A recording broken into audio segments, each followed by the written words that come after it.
Who's planting chickpeas this year? Well, I salute you. After what happened in 2010 and almost happened last year, well done, guys. Now, if you pay attention in the next 15 to 20 minutes, I can guarantee you that you will have a far better chance of growing a profitable chickpea crop in 2012 than you did in 2010. And the key to it is the start of the crop. And I'll show some data here shortly, but make sure that whatever you put in the ground in May, June of this year is of the highest quality that you can afford. And if you can't afford the highest quality, don't grow chickpeas. And make sure it's treated properly. If you're confident with your ascochyta management, you can grow whatever variety you like. Otherwise, hat trick or better. And there's a lot of information available on the Pulse Australia website, and there's also information in the proceedings regarding the data that is in this presentation. For varieties with less ascochyta resistance than hat trick, and for all varieties going into paddocks that had chickpeas in 2010, treat them as if they were Jimbor. For other ascochyta situations, I refer you to the proceedings. And let's not forget about Phytophthora root rot and Botrytis grey mould. Phytophthora root rot is lethal on chickpeas. There's nothing you can do about it once the plant's infected, unlike ascochyta and BGM. And it starts with paddock selection. And there's information on the Pulse Australia website about that. So what happened last year? In the southern part of the northern region, things were a bit drier and diseases were less of concern. So that's sort of south of Narrabri. Up this way, it was wetter than the long-term average and diseases were quite challenging. But you people learnt so much from 2010 and you learnt so much from your neighbours with experience that you managed your diseases last year extremely well. So again, I salute you. Ascochyta was common early on last year and in most cases was managed extremely well. The improved resistance of hat trick stood up, but where critical sprays were missed, the pods got infected. Now remember, hat trick's rated MR/R, with the emphasis being on the moderately resistance rating, and the pods of hat trick are more susceptible than the leaves. Waterlogging and Phytophthora were problems where we would expect them to be. Botrytis grey mould threatened in mid-spring, Bill Yates, would you say? Mid-September? But you did a good job with it, and the rains that were forecast for early November didn't occur until later on. So had a bit of luck on your side as well. But by far the biggest problem facing chickpeas last year was poor stands and seedling disease. And that was directly a consequence of this stuff.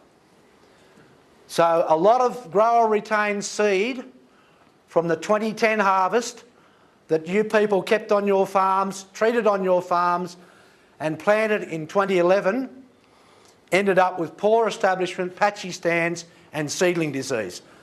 And the reason for that was it wasn't treated properly. Either the rate was below the recommended rate, either deliberately or accidentally, or the coverage was inadequate. You cannot get adequate coverage of chickpea seed with a single pass up an auger. So what did it look like? This was the major seedling disease last year. Botrytis seedling disease caused by the Botrytis grey mould fungus that infected the seed during the BGM epidemic of 2010. So it's seed-borne disease. The fungus grows out of the seed, which is about here, and attacks the root above and below the seed. And here's the fungus sporulating on the soil void. And if the seed isn't treated properly, this is what happens. But that's not the end of it. These primary infections, these seed-borne infections, they give rise to these secondary infections. Those primary infections, there's a couple of desiccated dead plants here that died some time ago, and the roots of this plant have come in contact with these roots. This plant was healthy and the seed had been treated, but seed treatment doesn't protect chickpeas from secondary spread of botrytis seedling disease. It only protects from seed to seedling transmission, not from root to root transmission. So if this seed had been treated properly, it wouldn't have developed these primary infections, and therefore secondary infections wouldn't have been an issue. And some of your seed from 2011 has these the potential for primary infection. So if you've got seed that was harvested after the rain, I would implore you to get it tested. So we took some of that seed from the 2010 season, and together with GRDC supported NGA, we conducted on-farm trials at Moree, Ballatta, Breeza, and we had a trial at Tamworth Research Centre. These were seed treatment trials using seed from growers' properties infected during the 2010 BGM epidemic. Here's Phil Davis from HM Ag Moree in a plot that was planted with untreated seed. And the two plots on either side, the seed was treated with a registered seed treatment at the recommended rates in a Heggie centrifugal seed treater, so we got very good coverage. And when I did the stand counts on the 10th of June, we were targeting 35 plants per square metre, and you can see one of the seed lots which had a high level of botrytis. We only got only established 8 plants per square metre. The other seed lot, which had a lower level of botrytis, we got 16, but still well below our target of 35. Where we treated the seed, we're getting up towards 30 plants per square metre, which is a very acceptable plant population for this area. So that's our stand counts. The percentage of plants with botrytis seedling disease on the 10th of June at the Moree site, 25% for the first seed lot, 15% for the second, and with the thiram and the pea pickle tea, pretty well none. So seed treatment controls seed-borne botrytis seedling disease and improves stand establishment. What about yield? Well, these are the yields we got with the 2 registered seed treatments, up around about 2.7 to 2.9 tonnes per hectare. So not as good as what you guys got, but still pretty handy. With the untreated seed lot, 1.9 and 2.4. Now you might argue that they're pretty handy yields, and I would agree with you, they are handy yields. However, conditions at this Murray's Road site were ideal. Everything was in favour of the plant. If we'd had the deep plant, if it had been cold or wet, I would expect those figures to be very different. So whilst these trials show that if you get stuck, you can control seed-borne diseases with proper seed treatment, we're not recommending it. The seed will be of lower vigour, and you'll run into other problems like other seedling diseases, other soil-borne diseases. You'll have to increase your sowing rate. And if conditions aren't right, if conditions aren't favourable, you could end up with this. This is at Nyngan, 2nd of August last year. This part of the paddock was sown with seed harvested in 2009, treated. This was sown with seed harvested in 2010, also treated. Don't plant dodgy chickpea seed, please. Now, while we're on the subject of botrytis, another thing happened last year that you need to be aware of, because it could well happen this year. So we've got here, the blue line is the minimum daily temperature at Moree Airport from June through till November. The green is the average daily temperature. The black line is the 15-degree magic line. 15 degrees Celsius, when the average daily temperature drops below 15 degrees Celsius, flowers and pods abort. And that's what happened from the 3rd of October through to the 5th of, from the 3rd of August through to the 5th of October. We had loss of flowers and pod abortion caused by low temperature. But old mate Botrytis cinerea colonised that tissue, because Botrytis cinerea, the cause of Botrytis seedling disease, the cause of Botrytis colorot, and the cause of Botrytis grey mould, is a very good saprophyte, and it'll colonise just about any dead plant material, including sorghum leaves. So low temperature caused flowers and pods to abort. Botrytis cinerea colonised that tissue, and some of you people wanted to spray your chickpea crops with carbendazim because you thought this was the start of Botrytis grey mould. And I can understand why you'd think that. All right? And you took some convincing not to do it. But I don't know too many people who did actually start spraying chickpeas that had the Botrytis fungus growing on dead flowers caused by low temperature. There was nothing in the paddock to protect. There were no pods, there were no flowers. So that could happen again this year. That will happen again this year if we get these temperature profiles. So resist the temptation to start squirting dead flowers with fungicides. Save your chemical for when you can need it properly. So Botrytis cinerea in chickpeas causes a seed-borne seedling disease that is readily controlled with seed treatment and occurs at any temperature. This has no impact on Botrytis grey mould in spring. It also causes a colorot disease, which may have some impact, but more importantly, it colonises these flowers and pods that have been aborted by low temperature, and there is no need for control. And the impact of that saprophytic colonisation on BGM is likely to be very low. And then we have BGM proper. This is what caused so much angst in 2010 and threatened to do so last year. It's an airborne foliar disease. It's not controllable with seed treatment. It requires temperatures above 15 degrees Celsius. You need foliar fungicides to manage it. So here we've got seed-borne seedling disease, saprophytic colonisation, colorot and BGM foliar disease, all caused by the same organism.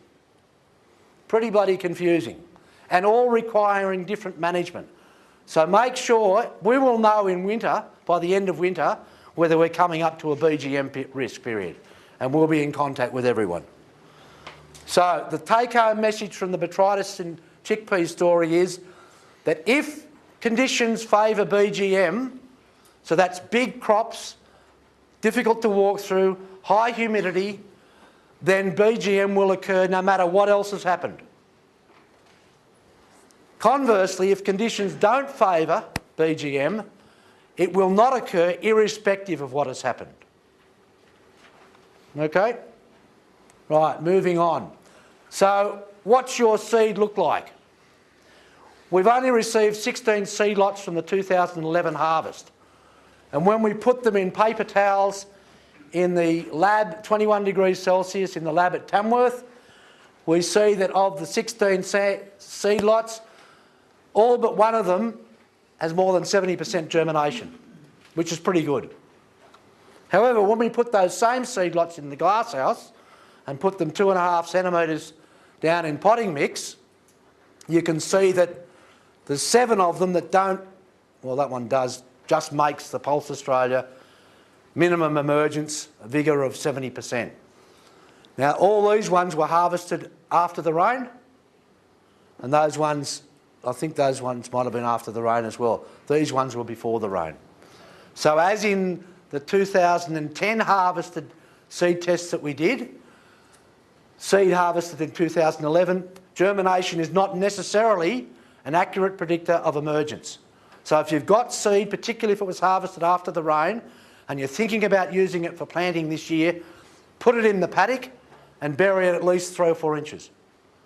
Put 100 seeds in there and count how many come up. If you get less than 70% up, don't use the seed, please.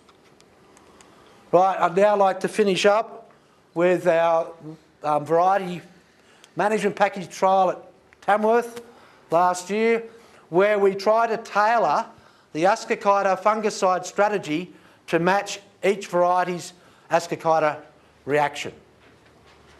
So here we've got Jimbor, with 6 applications of 1 litre of Unite 720 fungicide, chlorothalonil-based fungicide. That's it without any sprays. This is on the 13th of November. We inoculated this trial on the 7th of August. So between the 7th of August and the 13th of November, we've had at least 6 infection events. And as you can see, we've killed the Jim bore. There's the hat trick and the hat trick with no sprays. So these are our 2 extreme treatments. A low ascochyta treatment where we spray it prior to most rainfall events. A high ascochyta treatment where we don't spray them at all. And then we have a middle treatment, which is a blue one, which we'll get to shortly. So the yields from these, so you see those red flags there, the red plots, for Jim bore, hat trick, boundary, and the new DESI coming through, CISA 912, with 6 applications of Unite, about 2.5 tonnes per hectare, no difference between varieties. The blue treatment, which is the variety management package treatment, is a lower rate of Unite. It's an off-label rate in Queensland and in New South Wales, so I can't talk about it here, although I could if it was on the other side of the border. But it's a lower rate than 1 litre, and you can see there's the yields there. And finally, where we use no sprays at all. So we didn't harvest the Jim bore. That's hat trick with no sprays, about 1,650 kilos. Boundary with no sprays, 2 tonne. And 912 with no sprays. No difference between no sprays and 6 sprays. And that's reflected in the gross margins. And this information's in the proceedings. Ascochyta is still the #1 disease that you people can do something about. And providing you do something about it, particularly as the season progresses, you should not lose crops to ascochyta. It could still cost you money because you'll have to apply fungicides. Now what happened last year, going right back to that dodgy seed issue, was because some crops had poor patchy stands, growers weren't sure what the outcome would be. Will this crop make it through to harvest? You know, they've got 7-10 plants per square metre. They know they're going to have a weed problem. Is it worth spending money on the crop? Or should I just walk away from it? Yeah, fair call. And what that indecision meant was that some crops didn't get the appropriate early season ascochyta management. This allowed the fungus to establish in the lower canopy. Even though once the grower knew he had ascochyta, he implemented the fungicide program, he allowed the fungus to get in there. And you only need one bad thing to happen after that, and that's what happened in the case of this crop. So this was a crop that had poor establishment early on, and the disease got established in the lower canopy, and there was one rainfall event on the 15th of October, 50 millimetre, 2 inches of rain, and there was no fungicide put out prior to that event, and the fungus jumped from the lower canopy up onto the pods, and that was the consequence. So dodgy seed, inadequate seed treatment can have ramifications far beyond seedling disease in chickpeas. And finally, I'd like to acknowledge this work is done as part of a GRDC project at Tamworth, led by Stephen Simpendorfer. I look after the chickpea component. GRDC funds NGA, who helped with the on-farm seed treatment trials. Particularly like to thank the growers who allowed us to use their land for these seed treatment trials. Not only did they provide the land, but they also managed the sites for us. Much appreciated. And to you people for helping with crop inspections and providing samples, and generally supporting the work that we try and do at Tamworth. And finally, the chemical companies who provided products for the trials and for trial management. Bravo versus Megxit. What's your... They're both excellent preventative fungicides. If you're using a grass herbicide like Verdict, a kilo of Mancozeb with your Verdict spray, good mix. Once the disease is established, particularly on susceptible varieties, you're better to move over to chlorothalonil. It has far better protective properties once the disease is in the crop. Yeah. And I mean, cost-wise, they're about the same. the difference in phytophthora root rot tolerance between Jimbo and boundary? Good point. It's on the flyer. It's on the PBA flyer, but thank you for raising that. Who's thinking about growing boundary this year? I'm not sure whether I should salute you or not. It certainly has improved ascochyta resistance, but it's got a question mark about Phytophthora. And Christy Hobson and Ted Knights are very keen that you understand that.